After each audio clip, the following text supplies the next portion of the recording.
அல்லேலூயா. தேவனுக்கு மகிமை உண்டாவதாக. ஆண்டவர் இரட்சகருமாய் இருக்கிற இயேசு கிறிஸ்துவின் நாமத்தினாலே உங்களை நான் வாழ்த்துகிறேன். வாசிக்கலாம். ஆதியாகமம் 6வது அதிகாரம் அதனுடைய 8வது வசனத்தை வாசிக்கலாம். வேதம் சொல்லுகிறது, நோவாவுக்கோ கர்த்தருடைய கண்களில் கிருபை கிடைத்தது என்று எழுதப்பட்டிருக்கிறது. மனுஷர் பூமியின் மேல் பெருகத் தொடங்கினார்கள். 2வது வசனத்தில் மனுஷனுடைய அக்கிரமம் பூமியில் பெருகின போது அவருடைய இருதயத்தின் தோற்றமெல்லாம் நித்தமும் எப்படி இருந்துச்சா? பொல்லாததாக இருந்துச்சு. அதை கர்த்தர் பார்த்து கர்த்தர் என்ன செய்கிறார்? தன் உண்டாக்கின மனுஷனை உண்டாக்கினதற்காக கர்த்தர் என்ன செய்தாராம்?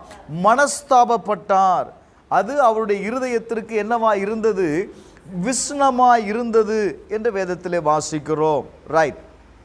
இப்போ ஆண்டவர் என்ன செய்ய போகிறார்? Thank you Lord. அந்த 7வது வசனத்தில் கர்த்தர் தான் சிருஷ்டித்த மனுஷனை பூமியின் மேல் வைக்காமல் மனுஷன் முதற்கொண்டு மிருகங்கள், ஊரும் பிராணிகள், ஆகாயத்து பறவைகள் பரியந்தமும் உண்டாயிருக்கிறவர் நிக்கரகம் பண்ணுவேன். நான் அவர்களை உண்டாக்கினது எனக்கு என்னவா இருக்கிறது? மனஸ்தாபமாய் இருக்கிறது என்றார். மனிதனை மாத்திரமல்ல, தேவனால் உண்டாக்கப்பட்ட எல்லாவற்றையுமே ஆண்டவர் சொல்கிறாரு, எனக்கு ஒரு பெரிய மனஸ்தாபமாக இருந்ததுனால நான் அதை என்ன செய்ய போகிறேன்? நிக்கரகம் செய்ய போகிறேன், அழிக்க போகிறேன். இந்த காலகட்டத்தில் ஒரு மனிதன் வாழ்கிறான். அவன் பெயர் நோவா. வேதம் சொல்லுகிறது, நோவாவுக்கோ கர்த்தருடைய கண்களில் என்ன கிடைத்தது? கிருபை கிடைத்தது. என கண்பானவர்களே, மத்தேயு 24வது அதிகாரம் 37வது வசனத்தை வாசிக்கும் பொழுது, நோவாவின் காலத்தில் நடந்தது போலவே மனுஷகுமாரன் வருங்காலத்திலேயும் நடக்கும் என்று எழுதப்பட்டிருக்கிறது. சற்று யோசித்து பாருங்கள். இந்த நாட்களில் நடக்கிற காரியத்தை நீங்கள் ஆராய்ந்து பார்க்க வேண்டும். நோவாவின் காலத்தில் எப்படி நடக்கிறதோ, எப்படி நடந்ததோ, அதே போல இந்த கடைசி நாட்களில் நடக்கிறதை நீங்கள் பார்க்க முடியும். ஆனால் அந்த நாளில் நோவா மாத்திரம் தேவனுடைய கண்களில் என்ன செய்தான்? கிருபை பெற்றான் என்று எழுதப்பட்டிருக்கிறது. அவன் கிருபை பெற்றதுனால அவனும் அவன் குடும்பமும் என்ன செய்யப்பட்டார்கள்? காப்பாற்றப்பட்டார்கள். வருகிறதான அழிவிலிருந்து அவனுடைய குடும்பம் காப்பாற்றப்பட்டது. லூக்கா எழுதின சுவிசேஷம் 1வது அதிகாரம் 30வது வசனம், தேவனுடைய தூதன் அவளை நோக்கி சொல்லுகிறான், மரியாளே, நீ பயப்படாதே, நீ தேவனிடத்தில் கிருபை பெற்றாய். நீ என்ன செய்த? தேவனிடத்தில் கிருபை பெற்ற. இந்த மரியாளை குறித்து வேதத்தில் வாசிக்கும் போது, அவள் யோசேப்பு என்கிற நாமமுள்ள புருஷனுக்கு நியமிக்கப்பட்டிருந்தாள்.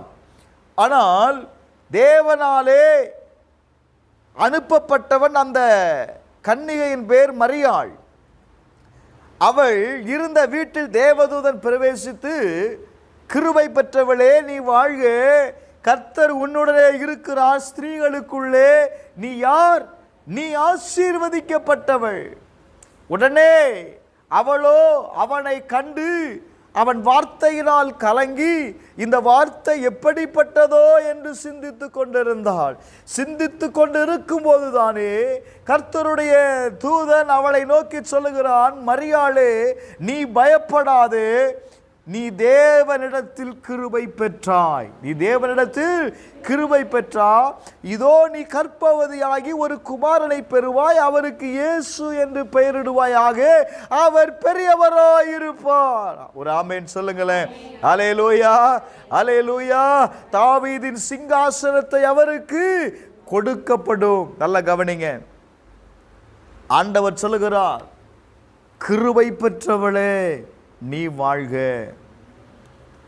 அப்போ இந்த கிருபை என்கிறதான ஒரு காரியம் ஒரு மனிதனுடைய வாழ்க்கையில் தன்னை காப்பாற்றிக் கொள்வதற்கு அல்லது தேவனுடைய சித்தத்தை நம்முடைய வாழ்க்கையை செயல்படுத்துவதற்கு கிருபை ரொம்ப அவசியம்.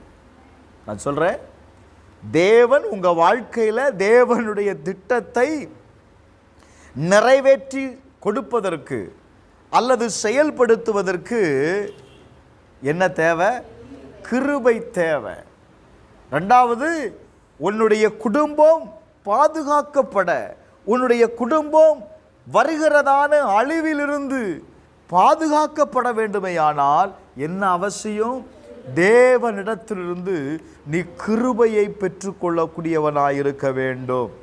வேதம் சொல்லுகிறது, 1 பேதுரு 3வது அதிகாரம் 12வது வசனத்திலிருந்து நீங்கள் வாசிக்கும் பொழுது, கர்த்தருடைய கண்கள் நீதிமான்கள் மேல் என்ன செய்கிறது? நோக்கமாயிருக்கிறது. Glory to God. அப்ப இந்த கிருபையை பெற்றுக்கொள்ள வேண்டுமையானால் நான் என்ன செய்ய வேண்டும்? கிருபையை பெற்றுக்கொள்வதற்கு, தேவ சித்தம் என் வாழ்க்கையில நிறைவேறுவதற்கு கிருபையை பெற்றுக்கொள்ளணும்னு சொன்னேன். தேவன் உங்களை பயன்படுத்துவதற்கு கிருபையை பெற்றுக்கொள்ளணும். அப்ப இந்த கிருபையை பெற்றுக்கொள்வதற்கு நான் என்ன செய்யணும்? வேதம் சொல்லுகிறது, கர்த்தருடைய கண்கள் நீதிமான்கள் மேல் என்ன செய்கிறது? நோக்கமாயிருக்கிறது. அவருடைய செவிகள் அவர்கள் வேண்டுதலுக்கு என்ன செய்கிறதா? கவனமாயிருக்கிறது. அப்போ கர்த்தருடைய கண்கள் உங்க மேல வைக்கப்பட்டிருக்கிறது. நீங்க ஜெபிக்கிற ஜெபத்திற்கு ஆண்டவர் என்ன செய்கிறார்? செவி கொடுக்கிறார். ஒரு ஆமென் சொல்லுங்க. அப்ப 13வது வசனத்துல வாசிக்கும் போது வேதம் சொல்லுகிறது, நீங்கள் நன்மையை பின்பற்ற வேண்டும். எதை பின்பற்றணும்? சத்தமா சொல்லுங்கம்மா. நீங்கள் நன்மையை பின்பற்ற வேண்டும். நீதி நிமித்தம் நீங்கள் பாடுகளை அனுபவிக்க வேண்டும். அப்படி இருப்பீங்கன்னா நீங்கள் பாக்கியவான்கள் என்று எழுதப்பட்டிருக்கிறது. 15வது வசனம், தேவன் உங்களுடைய இருதயத்தில் நீங்க என்ன செய்யணுமா? பரிசுத்தம் பண்ணணும். Glory to God. உங்களுடைய இருதயத்தில் தேவனை பரிசுத்தப்படுத்தணும். அடுத்த காரியம் 16வது வசனத்துல நீங்க எப்படி இருக்கணுமா? நல்மனசாட்சி உடையவர்களாய் இருக்கணும். 18வது வசனத்துல எழுதப்பட்டிருக்கிறது, Glory to God, ஆவியிலே நாம் உயிர்ப்பிக்கப்படணும். மாமிசம் கொலை உண்டு, மாமிச சரீரம் சாகப்பட்டு மாமிசம்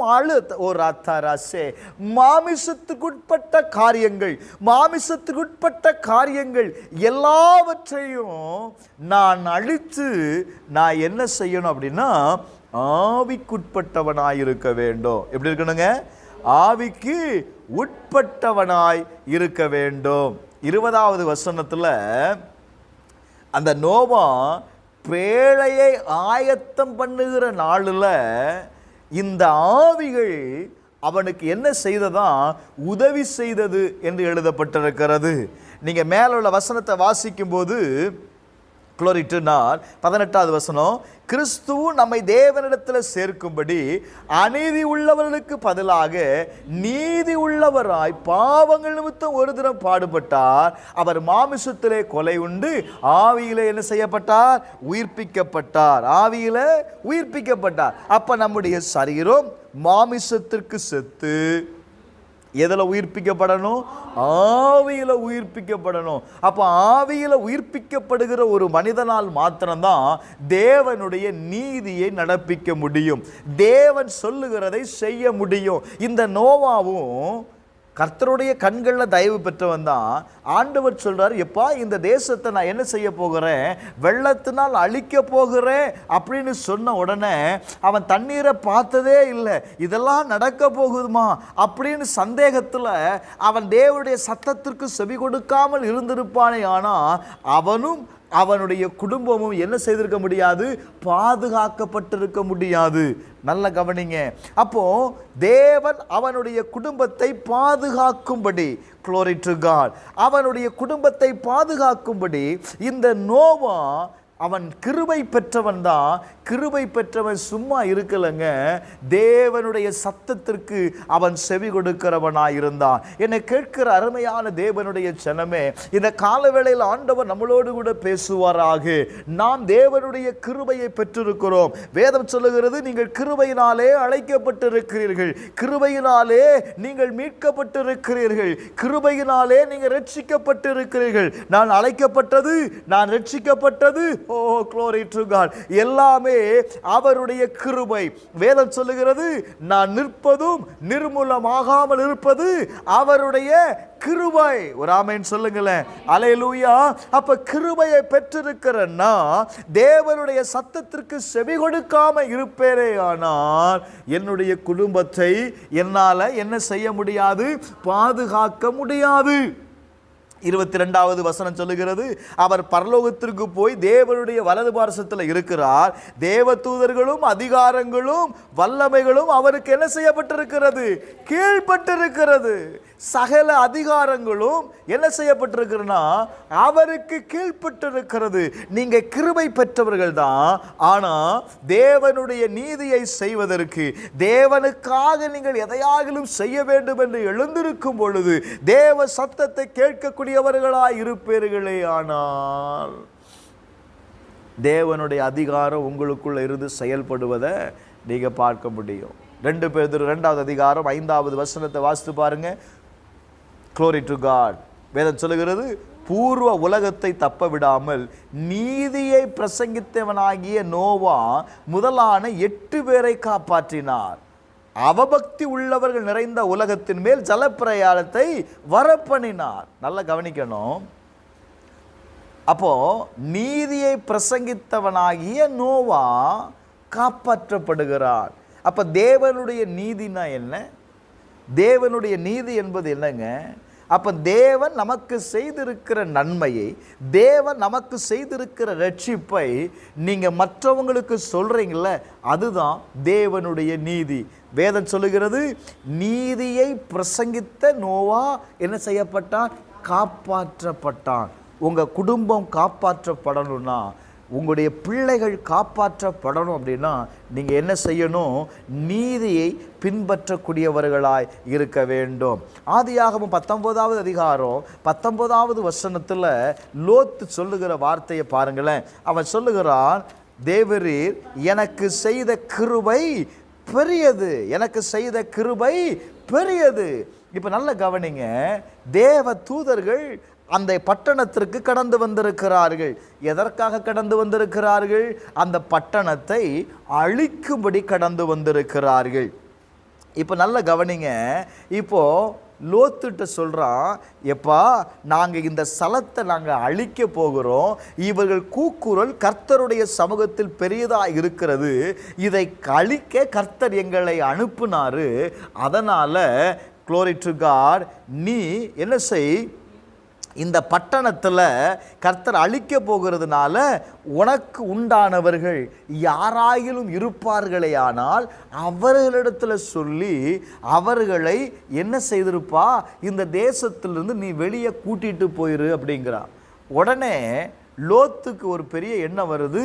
தன்னுடைய 2 பிள்ளைகளுக்கும், வசனத்தை வாசிங்க 14, லோத்து புறப்பட்டு தன் குமாரத்திகளை விவாகம் பண்ண போகிற தன் மருமக்களோடு பேசுறான். எப்பா நீங்கள் எழுந்து இந்த ஸ்தலத்தை விட்டு புறப்படுங்கள், கர்த்தர் இந்த பட்டணத்தை என்ன செய்ய போகிறார்? அழிக்க போகிறார். அவனுடைய மருமக்கள் மாரின் பார்வைக்கு அவன் என்ன செய்தானா? பரியாசம் பண்ணப்பட்டான். சில நேரத்தில் நம்ம சொல்லும்போது என்ன செய்யப்படலாம்? ஏற்றுக்கொள்ளப்பட மாட்டாங்க, பரியாசம் பண்ணப்படலாம். ஆனாலும் அவன் சொல்ல வேண்டிய கடமை என்ன செய்தான்? அவன் சொன்னான். இப்போ நல்ல கவனிங்க. glory to கிழக்கு வெளுக்கும்போது அந்த தூதர் லோத்து நோக்கி, பட்டணத்திற்கு வரும் தண்டனை நீ அழியாதபடிக்கு எழுந்து உன் மனைவியையும் இங்கே இருக்கிற உன் 2 குமாரத்திகளையும் அழைத்து கொண்டு நீ போன்னு சொல்றாரு. நீ போன்னு சொல்றாரு. போன்னு சொல்லிட்டு அடுத்த வார்த்தை சொல்லுது, மரியாதைக்கு கவனி, நீ என்ன செய்யாத? தாமதித்து கொண்டிருக்கும் போது நீ எந்த ஒரு காரியத்தையும் செய்வதற்கு நீ என்ன செய்யக்கூடாது? கர்த்தர் சொல்லியிருப்பாரே ஆனால் நீங்க தாமதம் பண்ணுவீங்க அப்படின்னா சம்திங் கோயிங் டு டேஞ்சர். இப்போ நல்ல கவனிங்க, இவன் கிருபையை பெற்றவன். கிருபையை பெற்றதுனால அவர்கள் தாமதித்த போது 16வது வசனம், கர்த்தர் அவன் மேல் வைத்த இரக்கத்தினால அந்த புருஷன் என்ன செய்கிறாங்க? அவன் கையையும் அவன் மனைவி கையையும் அவன் 2 குமாரத்திரிகையும் கையை பிடிச்சு பட்டணத்திற்கு வெளியே கொண்டு போய் விடுறான். மருமகன் வரல, அவன் என்ன செய்யல? நம்பல. இப்போ வெளியே வரான். ஆனால் போகும்போது ஒரு வார்த்தை சொல்லப்படுது, நீ எக்காரணத்து கொண்டு என்ன செய்திடக்கூடாதுப்பா, நீ திரும்பி மாத்திரம் நீ பார்த்துடக்கூடாது. நீங்கள் தொடர்ந்து வாசிக்கும்போது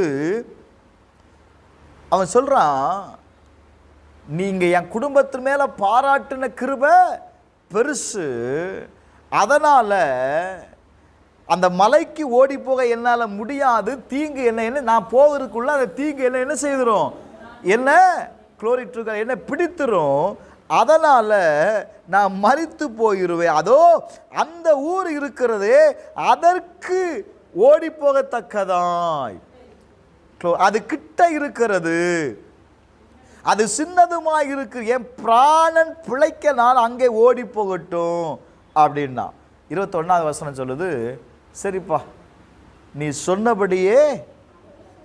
சொன்னபடியே நீ கேட்டுக்கொண்ட ஊரை நான் கவிழ்த்து கூடாதபடிக்கு இந்த விஷயத்தில் உனக்கு நான் என்ன செய்வேன், நான் அனுக்கிரகம் செய்வேன். ஆனாலும் நீ என்ன செய்யணும், தீவிரமாய் அங்கே ஓடிப்போ, தீவிரமாய் ஓடிப்போ. கர்த்தர் ஒரு வார்த்தையை உங்கள்கிட்ட செய்ய சொல்லுவார் அப்படின்னா யோசிக்காத, டைம் எடுக்காத. வேதம் சொல்லுது என்ன செய்யணுமா, நீ தீவிரமாய் செய்யணும். நீங்கள் என்ன சொல்லுகிறீங்களோ அப்படியே கர்த்தர் என்ன செய்வார், செயல்படுத்துவார். ஆண்டவரே நான் அவங்கள சந்திக்க போகிறேன், நான் என்ன பேசணும், எப்படி பேசணும், ஆண்டவர்கிட்ட கேளு. நீ போகிறதற்கு முன்னாடியே நான் சொன்னால் அவர்களெல்லாம் கேட்பாங்களா, நான் ஜெபம் பண்ணுனா இதெல்லாம் நடக்குமா, சாத்தியமே இல்லை அப்படின்னு நீங்கள் நினைத்தீங்க அப்படின்னா வசனம் சொல்லுகிறது என்ன, நீங்கள் தாமதிக்கிறீங்கன்னு அர்த்தம். அதை செய்வதற்கு உங்களுக்கு என்ன இல்லைன்னு அர்த்தம், நீ விருப்பம் இல்லைன்னு அர்த்தம். அவன் சொல்றான், நீ தாமதிக்காத, நீ தீவிரமாய் நீ ஓடிப்போ. அப்போ நான் இன்னைக்கு தாழ்மையாக சொல்லுவேன், கர்த்தர் உங்களுக்கு சொல்லுகிற வார்த்தைக்கு நீங்கள் கீழ்ப்படிந்து தீவிரமாய் காரியத்தை செயல்படுத்தும் போது உங்கள் வாழ்க்கையில் எதை பார்க்க முடியும் அப்படின்னா, ஒரு தேவனுடைய கிருபை செயல்படுகிறதை என்ன செய்ய முடியும், பார்க்க முடியும். இன்னொரு உதாரணத்தை காட்டுறேன் பாருங்க. யாத்திரையாகமம் 33வது அதிகாரம் 17வது வசனத்தில், Glory to God, 33:17 வாசித்து பாருங்க. மோசே ஆண்டவர்கிட்ட கேட்குறான், மோசையை நோக்கி, நீ சொன்ன இந்த வார்த்தையின்படியே செய்வேன், என் கண்களில் உமக்கு கிருபை கிடைத்தது, உன்னை பெயர் சொல்லி அழைத்திருக்கிறேன். கர்த்தர் சொல்றாரு, எப்பா நீ சொன்ன வார்த்தையின்படியே நான் செய்வேன். மேலே உள்ள வசனத்தை வாசிக்கும் போது, ஆண்டவரே உம்முடைய கண்களில் எனக்கு கிருபை கிடைத்ததானால் உம்மை அறிவதற்கு, கிருபை எதற்கு அப்படின்னா ரொம்ப முக்கியமான வார்த்தை, உம்மை அறிவதற்கு என் கூட இருக்கிற, ஏன்னா ஆண்டவர் சொல்றார் நான் இருக்கிறவராகவே இருக்கிறேன்னு சொல்றார்ல, நீர் என் கூட இருக்கிறீர் என்பதை நான் அறிந்து கொள்வதற்கு எனக்கு என்ன தேவை, உங்க கிருபை தாங்க, உம்முடைய வழியை எனக்கு அறிவியும், இந்த ஜாதி உம்முடைய ஜனம் என்று நினைத்தருளும். நல்ல கவனிங்க, உம்முடைய சமூகம் எனக்கு முன்பாய் கடந்து செல்லட்டும். அப்போ இதெல்லாம் அவன் கேட்குறான். இப்போ ஆண்டவர் சொல்றாரு, மோசஸ் நீ சொல்லுகிறபடியே நான் செய்வேன். ஒரு ஆமென் சொல்லுங்களேன், அல்லேலூயா. அப்போ நான் இப்படி சொல்கிறேன், கிருபை பெற்றவன் சொல்லுகிறது நடக்கும். என்னப்பா இப்படி உட்கார்ந்துருக்கீங்க, கிருபை பெற்றவன் சொன்னா நடக்கும். கிருபையினாலே நீங்கள் அழைக்கப்பட்டிருக்கிறீங்க, கிருபையினாலே ரட்சிக்கப்பட்டிருக்கிறீங்க, கிருபையினாலே வாழ்கிறீங்க. நீங்கள் சொன்னால் நடக்காதா, நடக்குமா நடக்காதா? நீங்கள் கிருபையை பெற்றிருந்தீங்கன்னா கண்டிப்பாக நடக்கும். நீங்கள் கிருபையினால் ரட்சிக்கப்பட்டிருக்கிறேன்னு நீங்கள் நம்புனீங்கன்னா கட்டாயம் நடக்கும். என் ரட்சிப்பு கிருபையை சார்ந்தது, என் மீட்பு அவருடைய கிருபையை சார்ந்தது, நான் வாழ்கிறது அவருடைய கிருபையை சார்ந்தது அப்படின்னு சொன்னால், இந்த வார்த்தையை தேவன் பேசின வார்த்தையை, இந்த வார்த்தை என்ன வார்த்தை, கிருபை பொருந்தின வார்த்தை. இது இந்த வார்த்தை என்ன வார்த்தை? இதில் எழுதப்பட்ட ஒவ்வொரு வார்த்தையுமே என்ன வார்த்தைன்னு சொல்லுது? கிருபை பொருந்தின வார்த்தை. அப்ப இந்த கிருபை பொருந்தின வார்த்தையை, கிருபையை பெற்றிருக்கிறன்னா பேசும்போது அந்த வார்த்தை என் வாழ்க்கையில கிருபையை வெளிப்படுத்துமா வெளிப்படுத்தாதா? சத்தமா சொல்லுங்க அல்லேலூயா. அப்போ அவன் சொல்லுகிறான், உம்மை அறிவதற்கு அந்த கிருபையை, அல்லேலூயா, நீர் ஏன் கூட இருக்கிறீர் என்பதை நான் அறிந்து கொள்வதற்கு எனக்கு என்ன செய்யுங்கப்பா? அந்த கிருபையை தாங்க. ஒரு ஆமென் சொல்லுங்களேன். அல்லேலூயா, அல்லேலூயா. இன்னொரு வசனத்தை வாசிங்க. 2 பேதுரு 1வது அதிகாரம் 2வது வசனத்தை வாசித்து பாருங்க. 2 பேதுரு 1வது அதிகாரம் 2வது வசனம். தேவனையோ நம்முடைய கர்த்தராய் இருக்கிற இயேசு கிறிஸ்துவை அறிகிற அறிவினால் கிருபையும் சமாதானமும் பெருகுமா? ஒரு ஆமென் சொல்லுங்களேன். அல்லேலூயா, அல்லேலூயா. வேதம் சொல்லுகிறது, அவரை அறிகிற அறிவினால என்ன பெருகோ? சத்தம் வரல. என்ன பெருகோ? கிருபை பெருகோ. அப்ப எதுல கிருபை பெருகோ? நீ தேவனை அறிகிற அறிவுதான் உன் வாழ்க்கையில கிருபையை பெருகோ. உன் குடும்பத்திற்கு சமாதானம் உண்டாகும். எதை அறியணும்? தேவனை அறியணும். தேவன் யார் என்பதை அறியணும். எனக்குள் இருக்கிறவர் எப்படிப்பட்டவர்? அவர் சொல்றார், எப்பா உன்கிட்ட இருந்து பிறக்கிறவர் சாதாரணமானவர் அல்ல, அவர் பெரியவர். அவருடைய தோளின் மேல் சிங்காசனம் வைக்கப்பட்டிருக்கிறது. கிருபை பெற்றவளே, நீ சாதாரணமானவர் அல்ல. அப்ப கிருபை பெற்றிருக்கிற உங்களை பார்த்து ஆண்டவர் சொல்லுகிறார், நீங்கள் சாதாரணமானவர்கள் அல்ல. காரணம், கிறிஸ்துவை நீங்கள் தரித்திருக்கிறீர்கள். கிறிஸ்துவை தரித்திருக்கிறீர்கள். வேதம் சொல்லுகிறது, தேவனையும் நம்முடைய கர்த்தராகிய இயேசுவை அறிகிற அறிவுதான் உங்களுக்கு கிருபையை பெருக பண்ணும், சமாதானத்தை பெருக பண்ணும். இன்னைக்கு சமாதானம் இல்லாம மனுஷன் அலைந்து திரிகிறான். அப்ப வேதம் சொல்லுது, நீ என்ன செய்யணும்? இயேசுவை அறிந்து கொள். கர்த்தரை அறிகிற அறிவு. அவர் அறிந்து கொண்டாதான் நீங்க எதை பெற முடியும்? கிருபையை பெற்றுக்கொள்ள முடியும். சும்மா பாடுகிறதுனால கிருபை வராது. கிருபையை கற்றுக்கொள்கிறதுக்கு இயேசு யார் என்பதை நான் என்ன செய்யணும்? அறியணும். அவருடைய ஆழத்தை அறியணும். அவருடைய அன்பை அறியணும். இன்னொரு வசனத்தை வாசிங்க. 2 பேதுரு 3வது அதிகாரம் 18வது வசனத்தை வாசிங்க. வேதம் சொல்லுது பாருங்க, நம்முடைய கர்த்தரும் இரட்சகருமாய் இருக்கிற இயேசு கிறிஸ்துவின் கிருபையிலும் அவரை அறிகிற அறிவிலும் வளருங்கள். அவரை அறிகிற அறிவில் என்ன செய்யணுமா? சத்தமா சொல்லுங்க. முதல்ல சொன்னேன், கர்த்தரை அறிகிற அறிவு உங்களுக்கு வேணும்னு சொன்னேன். வசனம் 2 சொல்லுது, நீங்க அறிகிற அறிவில் என்ன செய்யணும்? வளரணும். நீங்க வளர்ந்தாதான் உங்க வாழ்க்கையில தேவன் மகிமை அடைவதை பார்க்க முடியும். தேவன் மகிமை உங்களுக்குள்ள இருந்து வெளிப்படுகிறத என்ன செய்ய முடியும்? பார்க்க முடியும். நீங்க வளராம, வளர்ச்சி இல்லாம இருந்தீங்க அப்படின்னா என்ன சொல்லுவாங்க? உங்க குழந்தைய வளர்ச்சி இல்லாம இருக்குன்னு வைங்களேன். 10 வயசாச்சு, 12 வயசாச்சு, 18 வயசாச்சு, 22 வயசாச்சு, வளராம ஒரு வளர்ச்சியற்ற ஒரு பிள்ளையா இருக்குமே. ஆனால் ஃபஸ்ட்டில் என்ன சொல்லுவாங்க? என்ன இந்த பிள்ளை ஒரு ஊன பிள்ளையாக இருக்குது, இல்லைன்னா பிரயோஜனம் இல்லாமல் இருக்குது, ஒரு தத்தியாக இருக்குது, நீ எதுக்குமே பிரயோஜனம் இல்லை சொல்கிறோமா இல்லையாம்மா? எதுக்கு, ஏன் சொல்கிறோம்? அந்த குழந்தை அதை என்ன செய்யணும்? வளரணும். அப்போ ஆவிக்குரியவர்களாக இருக்கிறன்னா அப்போஸ்தலனாகிய பவுல் அதானே சொல்கிறான். நீங்கள் என்ன செய்யணும்? நீங்கள் பிள்ளைகளை போல இருக்காதீங்க, நீங்கள் புருஷர்களாக இருக்கிறீங்க. நீங்கள் புருஷருக்கு ஏற்றபடி நடந்து கொள்ளுங்க.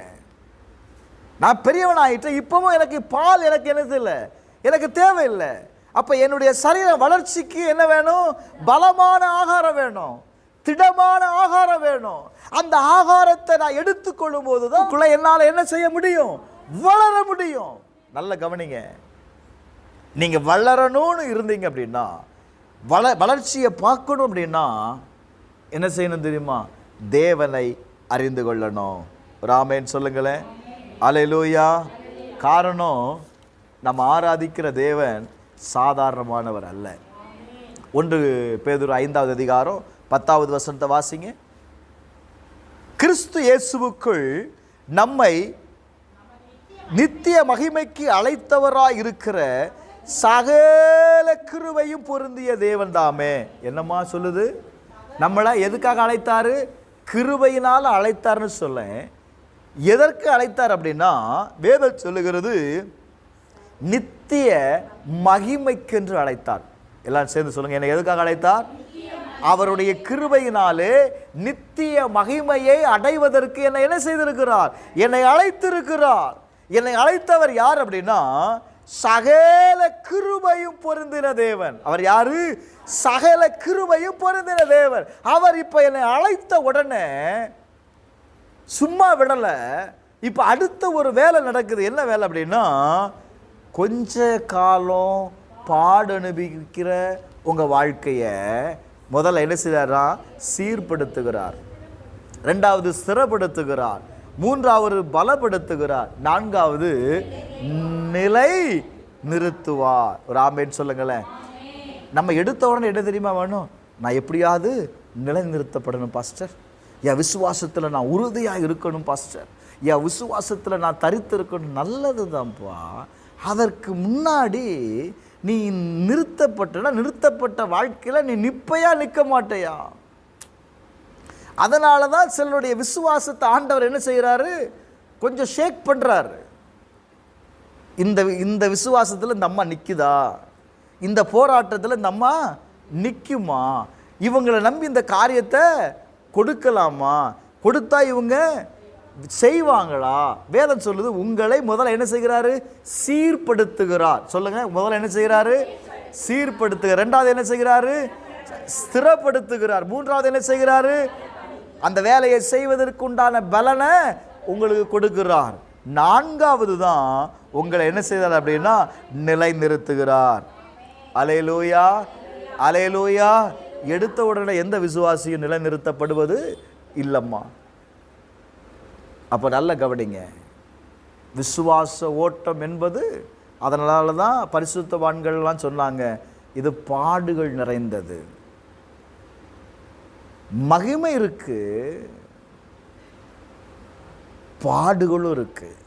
நீங்க எந்த அளவுக்கு பாடுகளையும் உபத்திரவங்களையும் அனுபவிக்கிறீங்களோ, இந்த பாடுகளும் உபத்திரவங்களும் உங்களை என்ன செய்து தெரியுமா?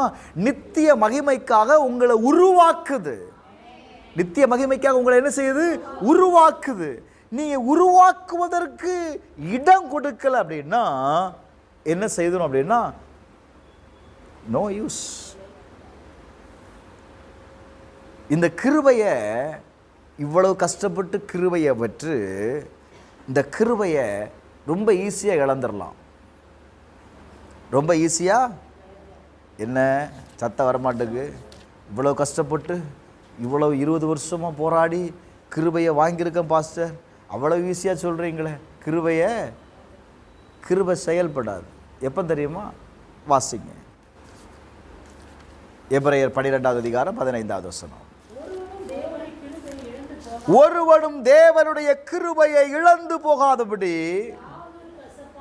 யாதொரு கசப்பான வேர் முளைத்தெழும்பி கலக்கம் உண்டாக்குகிறதுனால் அநேகர் என்ன செய்வார்கள்? தீட்டுப்படாதபடிக்கும் நீங்க எச்சரிக்கையா இருங்கன்னு வசனம் சொல்லுது. அப்ப தேவனுடைய கிருபையை நான் எதுல இழந்து விடுகிறோம்? கசப்பான வேர். உங்க வாழ்க்கையில கசப்பான வேர், கசப்பான அனுபவம் இருக்குமே, ஆனா எதை இழந்துருவீங்க? சத்தமா சொல்லுங்க, எதை இழந்துருவீங்க? கிருபையை இழந்து விடுவீர்கள். அப்ப என்ன செய்யக்கூடாது? கசப்பான வேர் முளைக்க இடம் என்ன செய்யக்கூடாது? கொடுத்து விடக்கூடாது. 2வது யோனா 2வது அதிகாரம் 8வது வசனம்.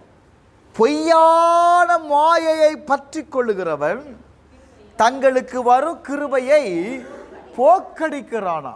யாரு? முதல்ல சொன்னேன், ஒரு மனிதனுடைய வாழ்க்கையில கசப்பு இருக்குமே ஆனால் கிருபையை என்ன செய்திருவான்?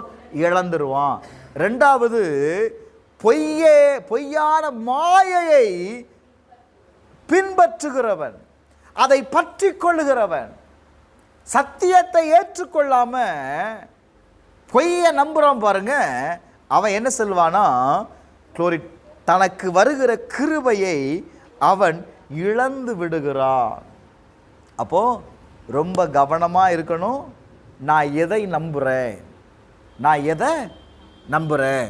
தேவனுடைய கிருபையில் சுகமாய் வாழ்ந்துட்டு இருந்த அந்த குடும்பத்திற்கு நேராக ஒருத்தன் வாரான். ஏற்கனவே அவன் தேவனுடைய சாயலில் சிருஷ்டிக்கப்பட்டவர்கள் இல்லை. இப்போ அவன் உள்ள வந்து என்ன சொல்றான்? இந்த கனியை நீங்க புசித்தா யாரை போல மாறிடலாம்? தேவர்களை போல நீங்க மாறிடலான்னு உடனே ஆசை யாரை விட்டுச்சு சிஸ்டர்? ஆசை விடுமா? எத்தனை வயசானாலும் ஆசை மட்டும் நம்மளை விட்டு போகாது. என்ன சொல்லுச்சு? தேவர்களை போல மாறிடுவேனா? Oh my God. அப்போ என்ன சொல்றான்? ஏற்கனவே இவங்க இருக்கிற சாயல் தேவ சாயல்ல தான் இருக்கிறாங்க. நான் என்ன சாயல்ல இருக்கிறேங்கிறத இந்த அம்மாவுக்கு தெரியல. அவன் ஒரு சின்ன டூப் விடுறான். இதை நம்பி அதை சாப்பிட்டுச்சு பாருங்க, முடிஞ்சு போச்சு. எதை இழந்துட்டாங்க? தேவ சாயலை இழந்துட்டாங்க.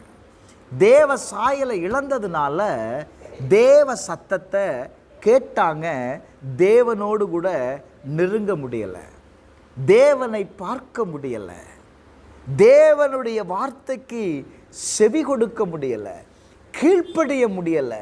கீழ்ப்படியாததுனால வந்த லாபம் என்ன?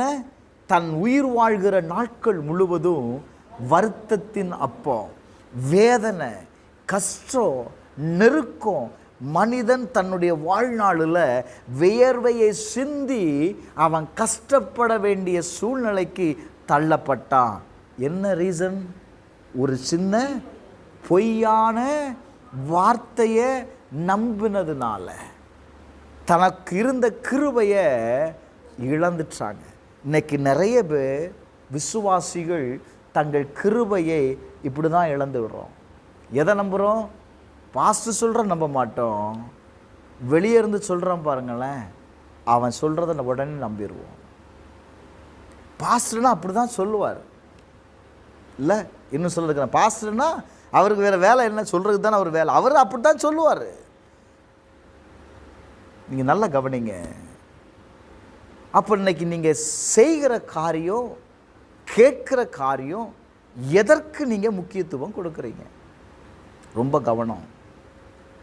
நான் அதுக்காக மற்றவங்க பேச்சை கேட்க வேண்டாம்னு நான் சொல்லலை. நீங்கள் கேட்குறது மாயையை கேட்குறீங்களா? சில நேரத்தில் பொய்யான வார்த்தை எப்படி தான் இருக்கும்? உண்மையாக தான் தெரியும். அது உண்மையா பொய்யான்னு நீங்கள் என்ன செய்யணும் அப்படின்னா, அதை நீ சோதித்து பார்த்து நலமானதை எடுத்துக்கொள்ளணும். நம்ம என்ன அதெல்லாம் டெஸ்ட் பண்ணுறதுல எங்கே நேரம் இருக்குது பாஸ்டர்? நம்ம தான் நேரமே இல்லைன்னு தானே சொல்கிறோம் இல்லை? நேரமே இல்லைன்னு தான் சொல்கிறோம். சோதித்து பார்க்க நேரம் இருக்கா? இல்லை. வேதம் சொல்லுது, எப்பா நீ அதை சோதித்து பார்த்து நீ எடுத்துக்கோ, நலமானதை எடுத்துக்கோ. நம்ம நலமானதை விட்டுருவோம், அதில் இருக்கிற கெட்டது இருக்குது பார்த்தீங்களா, தீமை, அதை மட்டும்தான் எடுப்போம். எந்த காரியமாக இருந்தாலும் சரி. இன்றைக்கி நல்லதை யார் எடுக்கிறா? இன்றைக்கி நம்ம கையில் இருக்கிற மொபைல் ஃபோன் நல்ல காரியத்துக்கு யூஸ் பண்ணுறதை விட தீமையான காரியத்துக்கு யூஸ் பண்ணுறது தான் அதிகம். அவன் உருவாக்கப்பட்ட நோக்கமே என்ன? ஜனங்களுக்கு ஒரு நன்மையை செய்யணும்ல. எல்லாவற்றுக்கும் பயன்படுத்தலாம், நல்லதுக்கும் பயன்படுத்தலாம், கெட்டதுக்கும் பயன்படுத்தலாம். ஆனால் இன்றைக்கு இருக்கிற சமுதாயம் நாம் எப்படி பயன்படுத்துகிறோம்? நன்மைக்கு பயன்படுத்துகிறோமா? தீமைக்கு தான் அதிகமாக பயன்படுத்தப்படுகிறது. அதனால தான் சத்துரு என்ன செய்கிறான்? தீமையை விளைய செய்கிறான். அப்போ நான் கேட்குறதுல, நான் பேசுகிறதுல நீங்கள் என்ன செய்யணும்? ரொம்ப கவனமாக இருக்கணும். இதில் உங்கள் கிருபையை நீங்கள் இழந்து விட முடியும். அதே எபிரேயர் 13:9 வாசிங்க. அடுத்து இந்த வாசிங்க. பலவிதமான அந்நிய போதனைகளால் அலைப்புண்டு திரியாதீர்கள். கிருபை இழந்துருவ, ஜாக்கிரதை. வேதம் சொல்லுகிறது பலவிதமான அந்நிய போதனைகளால் அலைப்புண்டு திரியாதிருங்கள், போஜன பதார்த்தங்களினால் அல்ல, கிருபையினாலே இருதயம் என்ன செய்யப்படுகிறது? ஸ்திரப்படுகிறது. நல்லது. போஜன பதார்த்தங்களில் முயற்சி செய்கிறவர்கள் பலன் அடையவில்லை. நல்ல கவனிங்க. இன்னைக்கு நிறைய உபதேசம். செல்ல எடுத்தாலே ஒருத்தன் சொல்றான், உன்னை வாழாக்காமல் தலையாக்குவாங்கப்பா. 10 வச்சா 100, 100 வச்சா 1000ங்கிறான். வைராஜா வைங்கிறான். எதை நம்புறதுனே தெரியல. காரணம் பலவிதமான உபதேசம். இந்த உபதேசத்தெல்லாம் நம்ம கேட்ட உடனே, நம்ம பாஸ்டர் இதெல்லாம் பிரசங்கம் பண்ணவே இல்லையே, அவருக்கு இதெல்லாம் தெரியாதுமா, அவர் ஓல்டு மேன். இப்போ நம்ம என்ன? நியூ ட்ரெண்ட், புதிய உபதேசம் இல்ல. இன்னைக்கு அப்படி ஆயிருச்சு. நல்ல கவனி. வேதம் சொல்லுது எப்போ? அந்நிய போதனைகளால் அலைப்புண்டு. ஐயா, வேதம் சொல்லுகிறது என் ஜனம்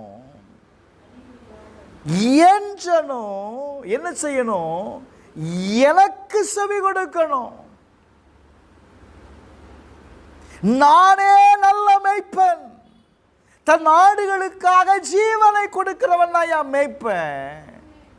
ஒரு ஆடு தன்னுடைய மேய்ப்பனுக்கு என்ன கொடுக்கணும்? செவி கொடுக்கணும். நீ செவி கொடுக்காம யாரோ ஒருத்தனுக்கு செவி கொடுத்த அப்படின்னா என்ன நடக்காது?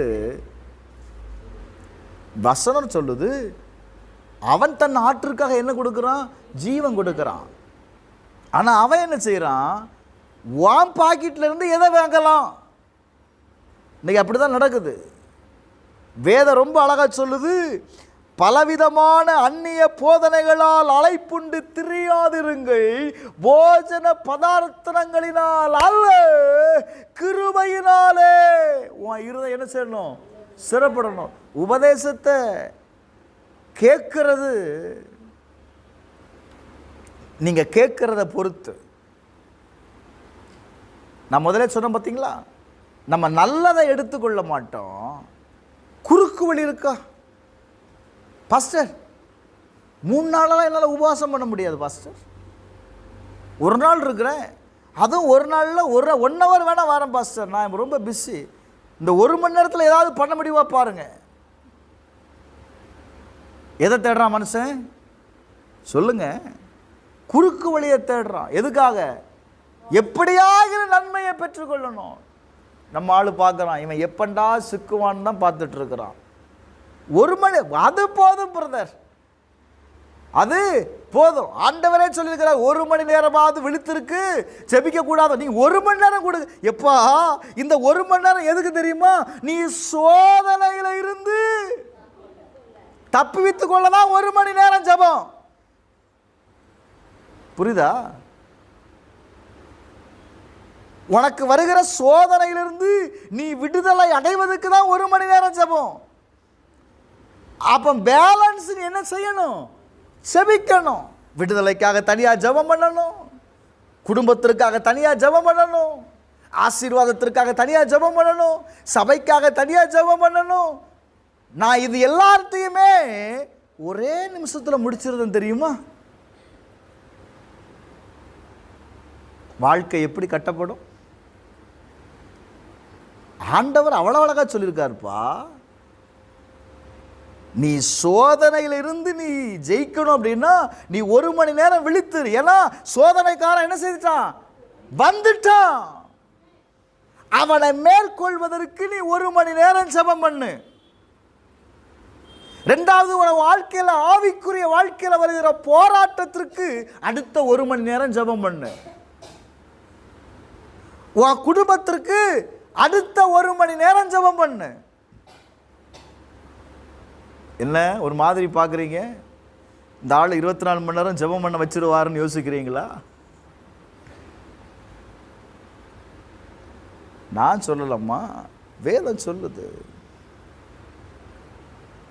அப்போ கிருபையினாலே உங்கள் இருதயம் என்ன செய்யணும்? ஸ்திரப்படணும். நீ கேட்கிற செய்தி ரொம்ப முக்கியம். நீ கேட்கிறதான நீங்கள் நல்லா கவனிச்சிங்கன்னா தெரியும். சத்தியத்தை பேசுகிறாங்க பார்த்தீங்களா? அந்த செய்தியை 2000 பேர் 3000 பேர் கேட்டிருக்க மாட்டான். வெறும் 200 பேர் 300 பேர் தான் கேட்டிருப்பான். மற்ற உபதேசம் இருக்குது பார்த்தீங்களா? அதை நீங்கள் பார்த்தீங்கன்னா போட்ட உடனே 2000 பேர் 3000 பேர் 5000 பேர் பார்த்துருப்பான். காரணம் என்ன நினைக்கிறீங்க? கொஞ்சம் நல்ல யோசித்து பார்க்கணும். சத்துரு எவ்வளவு தீவிரமாக உங்களை சத்தியத்திலிருந்து விலகும்படி கிரியை செய்கிறான் என்பதை நீ அறிந்து கொள்ளணும். நம்ம என்ன தெரியுமா? அப்பா இவ்வளோ பேர் பார்த்துருக்காங்களா, அது என்னன்னு தான் பார்த்துருவோங்க. அது என்னன்னு அது பார்க்காம நமக்கு தூக்கம் வரவே வராது. பாரு, கொஞ்சம் நல்லா கவனிங்க. நான் மறுபடியும் என் ஆவியில் உணர்கிறதுனால சொல்கிறேன். நீங்கள் கேட்கறதுல ரொம்ப கவனம் உடையவர்களாக இருக்கணும். கிருபையை இழந்துறாங்க. இப்போ வாசிமா 12:28. அசைவில்லாத ராஜ்யத்தை பெறுகிறவர்களாகிய நாம் பயத்தோடும் பக்தியோடும் ஆராதனைக்கு தேவனுக்கு பிரியமாய் ஆராதனை செய்யும்படி என்ன செய்யணுமா? என்ன செய்யணும்? அப்ப கிருபை இல்லாம நீ தேவனை ஆராதிக்க முடியாது. லிசன், தேவனை ஆராதிக்கணும்னாலே உனக்கு என்ன வேணும்? வாசிங்க மறுபடியும். அசைவில்லாத ராஜ்யத்தை பெறுகிறவர்களாகிய நாம் பயத்தோடும் பக்தியோடும் தேவனுக்கு பிரியமான ஆராதனை செய்வதற்கு என்ன தேவை? சொல்லுங்க, கிருபை தேவை. கிருபை இல்லைன்னா உங்களால் ஆராதிக்க முடியாது. மாமிசத்தில் ஆராதிக்க முடியாது. முடியும், எதை பெற்றுக்கொள்ள முடியாது? தேவ பிரசன்னத்தை உங்களால் அனுபவிக்க முடியாது. அப்ப நீ பயத்தோடு பக்தியோடு தேவனுக்கு பிரியமான ஆராதனை செய்வதற்கு உங்களுக்கு என்ன தேவை? கிருபை தேவை. நீங்க கிருபையை இழந்துட்டீங்க அப்படின்னா ரொம்ப ஈஸியா இழந்துடலாம். இன்னைக்கு இருக்கிற நாளில் என்ன செய்யலாம்? ரொம்ப ஈஸியா இழந்துடலாம். ஒன்று என்ன சொன்னேன்? முதல்ல கசப்பான வேர், கசப்பு உள்ள வந்துருச்சுனாலே கிருபையை என்ன செய்திருவீங்க? இழந்துருவீங்க. ரெண்டாவது பொய்யை நம்புனீங்க, கிருபையை இழந்துருவீங்க. மூன்றாவது வேற உபதேசத்தை கேட்டா எதை இழந்துருவீங்க? கிருபையை இழந்துருவீங்க. அடுத்து கடைசியா 13வது அதிகாரம் 25வது வசனம் வேதம் சொல்லுகிறது, கிருபையானது உங்கள் அனைவரோடு கூட இருப்பதாக. ஒரு ஆமென் சொல்லுங்க. அல்லேலூயா. இந்த கிருபை உங்கள் அனைவரோடு கூட இருப்பதாக.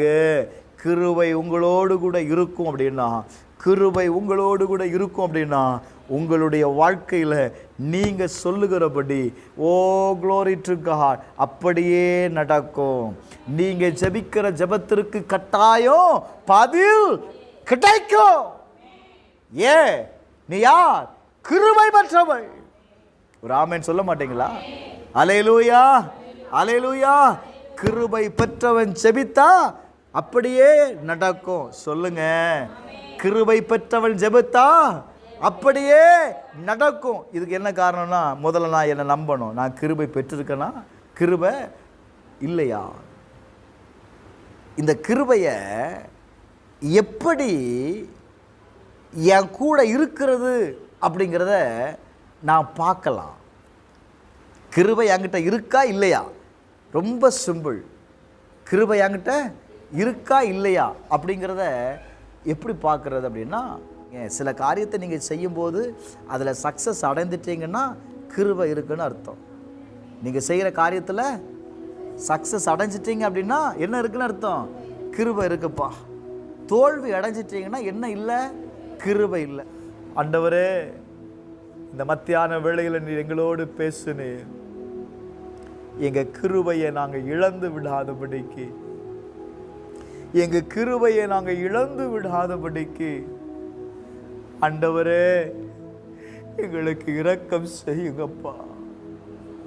நாங்கள் பலவிதமான உபத்திரவத்தில் அகப்படும் பொழுதெல்லாம் நாங்க கிருபையை இழந்திருந்தோம்ப்பா. உம்ம கிருபையை மாத்திரம் நாங்க இழந்து விடாதபடி ஆண்டவரை பொய்யை நம்பி விடுகிறோம். இது நல்லா இருக்குமா அது நல்லா இருக்குமா என்று சொல்லி ஒரே கன்ஃபியூஸ்ட் ஆண்டவரே, குழப்பத்தின் உலகத்தில் வாழ்கிறோம். ஆண்டவர் சொன்னார், பாபிலோனை விட்டு உன்னை வெளியே வான்னு கர்த்தர் சொல்றாரு. பாபிலோன் என்று சொன்னால் குழப்புகிற இடம்.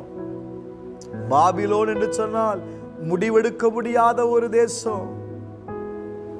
சபையே, நீ குழம்பிக் கொண்டிருக்கிற, முடிவெடுக்க முடியாத நிலையில் இருக்கிற உன்னை பார்த்து கர்த்தர் சொல்லுகிறார், பாபிலோனில் குடியிருக்கிறவளே உன்னை விடுவித்துக்கொள், உன்னை விடுவித்துக்கொள், உன்னை விடுவித்துக்கொள்.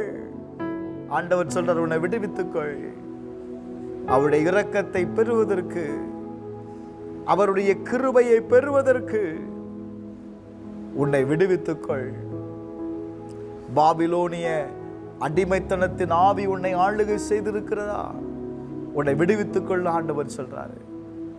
கர்த்தருடைய வல்லமை இப்ப இறங்குது, கர்த்தருடைய வல்லமை இப்ப இறங்குது. எது உங்களை அடிமைப்படுத்தி வைத்திருக்கிறது? எந்த காரியம் உங்களை அடிமைப்படுத்தி வைத்திருக்கிறது?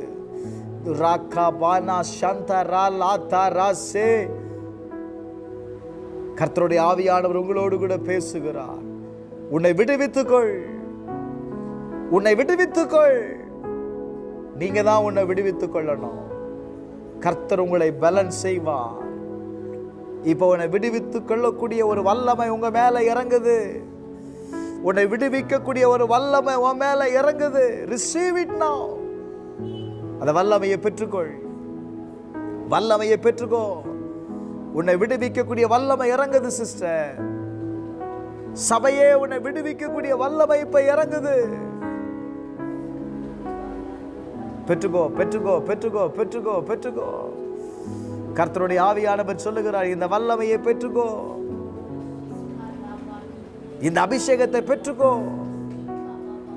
உன் சரீரத்திற்கு நுகத்தை முறிக்கக்கூடிய ஒரு அபிஷேகம் இறங்குகிறது, பெற்றுக்கோ. உன் வேதனையை முறிக்கக்கூடிய ஒரு வல்லமை இறங்குகிறது, பெற்றுக்கோ, பெற்றுக்கோ, பெற்றுக்கோ. செபம் பண்ணலாம், செபம் பண்ணலாம். பெற்றுக்கோ.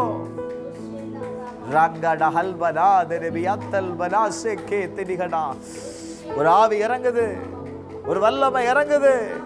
உன் கால்கள்ல இறங்குது, உன் கைகள்ல இறங்குது, உன் சரீரத்துல இறங்குது, உன் சிந்தனா மண்டலத்துல இறங்குது. பெற்றுக்கோ, பெற்றுக்கோ, பெற்றுக்கோ. அந்த வல்லமையை பெற்றுக்கோ, பெற்றுக்கோ. Receive it now in the name of Jesus. I release the fire. Release. அக்கினி இறங்குது, அக்கினி இறங்குது, அக்கினி இறங்குது. சபையின் நடுவே அக்கினி இறங்குது. பெற்றுக்கோ, பெற்றுக்கோ. உன்னை விடுவிக்கக்கூடிய அக்கினி பெற்றுக்கோ. உன் நுகங்களை முறிக்கிற அக்கினி பெற்றுக்கோ. உன் பலவீனத்தை மாற்றுகிற அக்கினி பெற்றுக்கோ. பெற்றுக்கோ, பெற்றுக்கோ, பெற்றுக்கோ. இறங்குது அக்கினி, இப்போ இறங்குது அக்கினி. ராபா ராத்தா ராலா ராசே. அவர் உன்னை கட்டி வைத்திருந்த கட்டுகள் அமைக்கப்படுகிறது. இந்த அக்கினிக்கு முன்பாக அவனால் நிற்க முடியல. இயேசுவின் நாமத்தினால வெளியேறுவதாக, வெளியேறுவதாக. சர்வம் வெளியேறுவதாக.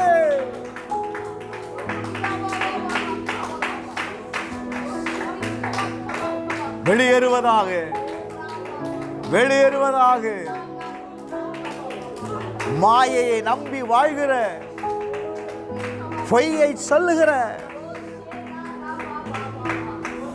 பொய்யான வார்த்தையை சொல்லுகிற, பொய்யான தகவல்களை நம்ப வைக்கிற ஆவி இப்ப உன்னை விட்டு விலகுது. பொய்யை நம்பினதுனாலதான கிருபையை இழந்து கொண்ட. பாஸ்டர், அவங்க சொன்னதை நம்பினதுனாலதான் நான் இதை இழந்துட்டேன்னு சொல்றீங்கல்ல. அவங்க சொன்னதை நம்பினதுனாலதான் இந்த காரியம் நடந்ததுன்னு சொல்ற எத்தனை பேர்? ஆவியானவர் உன்னை தொடுகிறார். இன்னைக்கு நீ ஒப்பு கொடுப்பாயா? ஒப்பு கொடுப்பாயா?